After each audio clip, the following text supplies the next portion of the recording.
He killed a giant with a single stone, but couldn't escape the consequences of his own choices.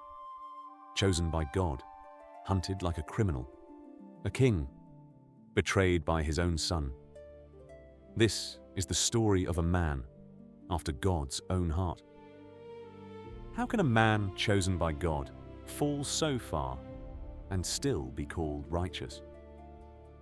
Welcome to Mia Alpha Television. O Lord, forgive your servant.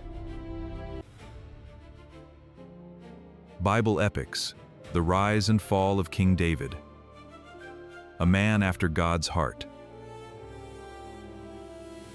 David, the youngest son of Jesse, spent his early years tending sheep in the hills of Bethlehem. Little did he know that God had already chosen him to be the future king of Israel. When the prophet Samuel came to anoint a king, David wasn't even invited to the selection ceremony. Yet God chose him, marking the beginning of David's divinely appointed journey. David's rise wasn't immediate. King Saul, the reigning king of Israel, was threatened by David's popularity and the success he found in battle. Despite the danger and betrayal, David maintained loyalty and respect for Saul, even when he had the opportunity to kill him. Instead, David chose mercy, sparing Saul's life when he had the chance. David's most famous victory came when he faced the giant Goliath. As the Israelite army trembled, David, just a young shepherd, stepped forward with only a sling, trusting in God's mercy. With one stone, he defeated Goliath, sending shockwaves throughout Israel and proving that faith in God can overcome seemingly impossible odds. This victory wasn't just about defeating a giant. It was about trusting God's mercy and power, knowing that even in the face of impossible odds, God would deliver. The relationship between David and King Saul is one of the most tragic in the Bible. Saul, the first king of Israel, grew jealous and paranoid as David's popularity grew. Saul's attempts to kill David forced the young man into exile. Driven into the wilderness, hunted, alone, with no throne, no army, no certainty of tomorrow, David did something unexpected. He wrote, "Not as a king, but as a man in pain." These were not just words, they were cries, prayers, songs of fear, trust, and desperation. Many of these writings would later become part of the Book of Psalms, including words we still know today, like Psalm 23 and Psalm 27. In the wilderness, when everything else was taken from him, he wrote from fear, from guilt, from gratitude. David held on to one thing: his connection to God. Despite this, David never sought to harm Saul, choosing instead to wait for God's timing. David's loyalty to Saul is a key aspect of his character. Even when Saul's own actions pushed David into the wilderness, David honored the Lord's anointed. David's refusal to kill Saul, even when he had the chance, showed a strength that went beyond military might. It was a strength rooted in faith and mercy.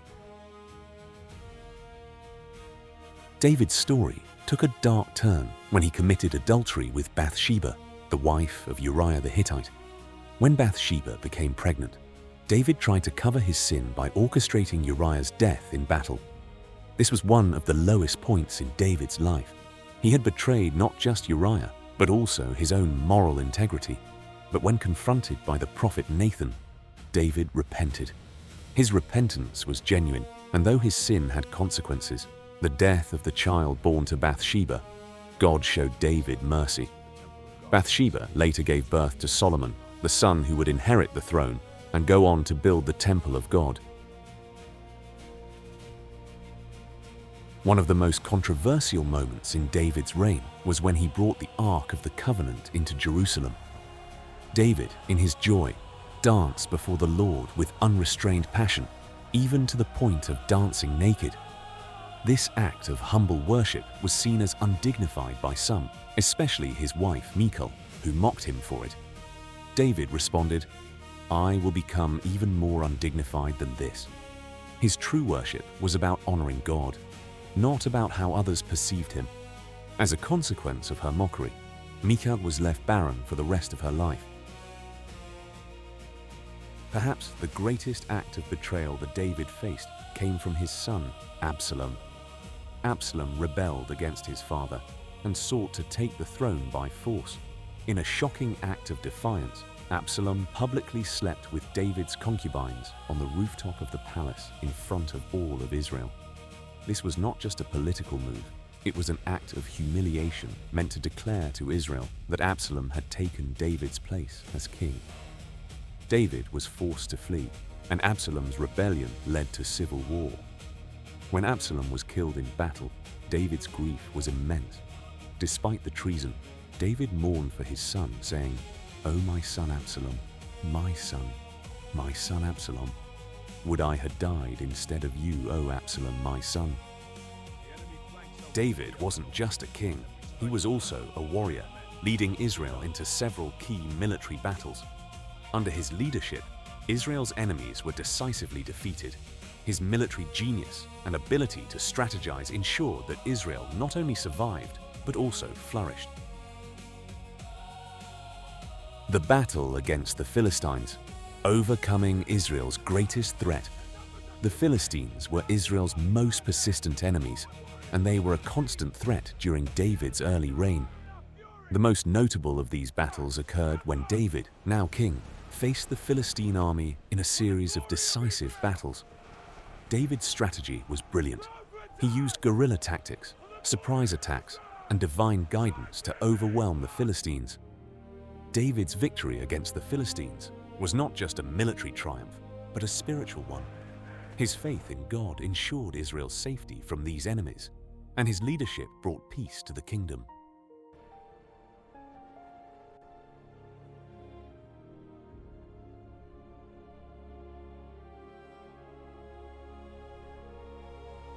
The Conquest of Jerusalem, David's masterstroke. One of David's most significant victories came when he captured Jerusalem. By taking this fortified city, David not only ensured Israel's strategic security, but also made it the spiritual center of the nation, establishing it as the capital for both political and religious matters. David's capture of Jerusalem secured his legacy as a king who could bring unity to Israel, both militarily and spiritually.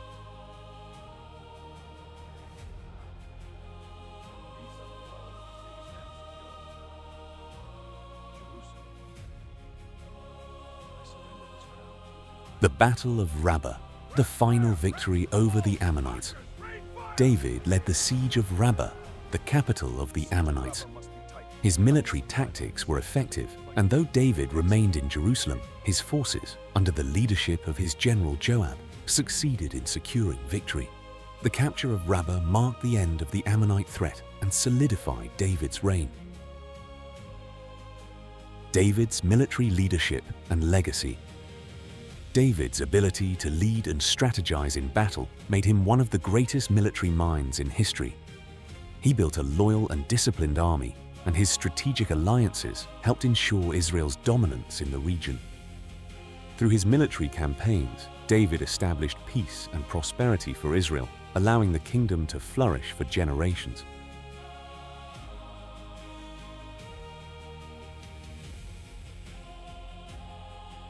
David's final days, passing the baton to Solomon. As David neared the end of his life, he passed the throne to his son Solomon. He gave Solomon the wisdom to rule, urging him to remain faithful to God and live by his commandments. Solomon's reign would usher in an era of peace, and the temple of God would be built, something David had longed to do but was unable to. David's last words to Solomon were simple yet profound. Be strong, show yourself a man, and keep the charge of the Lord your God. David's life was defined by victory and failure, but most importantly, by mercy, both the mercy he received and the mercy he extended to others. His legacy as a king and warrior was built not just on military strength, but on his faith in God's mercy. Through his sins and repentance, David became a symbol of God's favor and his story is one of hope for those who seek forgiveness and restoration. Mia Alpha. Perspective. David was a man who faced great triumphs and deep failures, yet God called him a man after his own heart. Why? What does it mean to be a person after God's heart? Is it perfection that God desires, or a heart that seeks him, even in times of failure? This is the end of Bible Epics, the story of King David. For more episodes, subscribe to Mia Alpha Television, like, comment, and share. What lessons from David's life can we apply to our own struggles and victories?